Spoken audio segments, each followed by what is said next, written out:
मीरपुर नाम के शहर में तेजस अपनी पत्नी नीरू के साथ रहता था। पति पत्नी दोनों ही नौकरी करते थे। एक दिन तेजस गांव अपनी माँ के पास फोन करता है। हेलो, प्रणाम माँ। जीते रहो माँ, तुम दादी बनने वाली हो हैं? अरे वाह, ठीक है बेटा, मैं कल ही आती हूँ। जब माँ जी शहर पहुंची तो बेटे बहू ने बहुत अच्छे से स्वागत किया। लीजिए माँ जी, चाय। अरे गर्मा गर्म पकोड़े ले आओ माँ के लिए।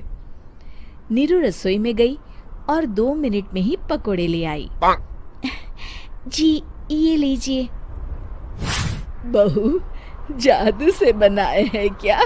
अभी तो रसोई में गई थी। यम्मी। माँ जी, शीला रसोई में पकोड़े तल रही है, मैं बस लेकर आई। हे भगवान, मेरा धर्म भ्रष्ट कर दिया तूने। अब तो गंगा जल से शुद्धिकरण करना होगा। दूसरे दिन, माँ जी मैंने नाश्ता बना दिया है, ऑफिस जा रही हूँ। पर अभी तो घर का सारा काम पड़ा है। शीला आती ही होगी, झाड़ू पोछा बर्तन कपड़े वो सब कर लेगी। हमारे जमाने में घर का सारा काम हम ही करते थे। जी माँ जी, आप बहुत होशियार हैं, मैं घर ऑफिस दोनों नहीं संभाल पाती। तो जरूरत क्या है घर से बाहर जाकर चाकरी करने की? वैसे भी घर का काम खुद करने से घर में बरकत आती है, समझी?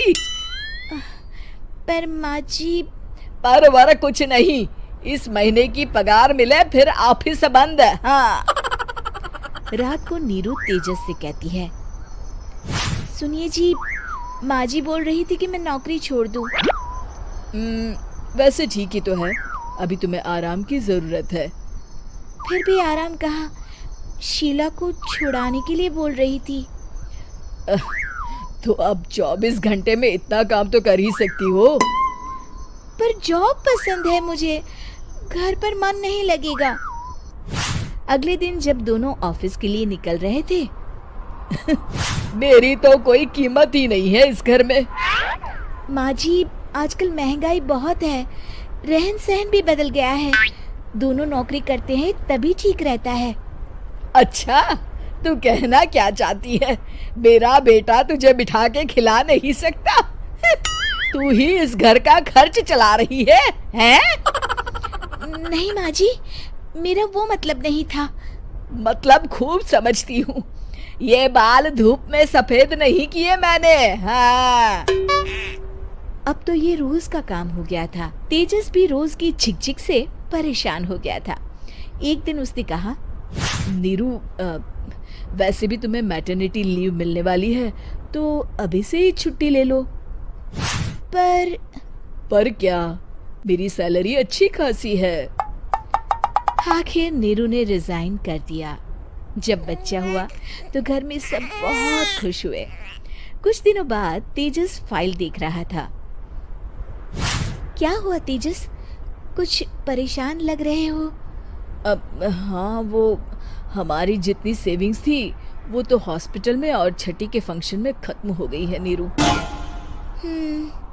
और अभी वैसे मंदी चल रही है तो मैं बोल रही थी कल मुन्ना को हेपेटाइटिस का टीका लगवाना है।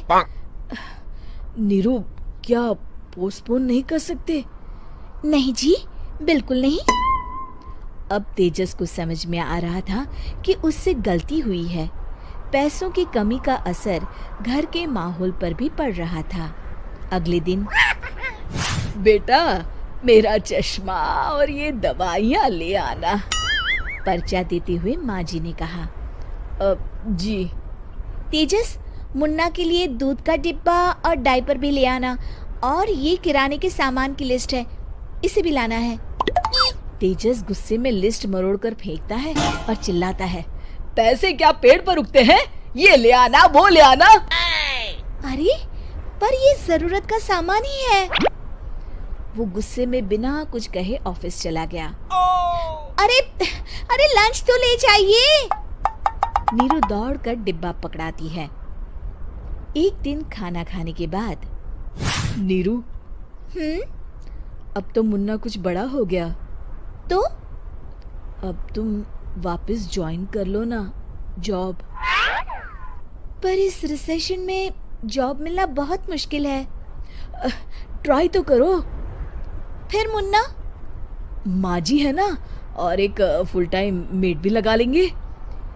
पर माँ जी, उन्हें तो पसंद नहीं।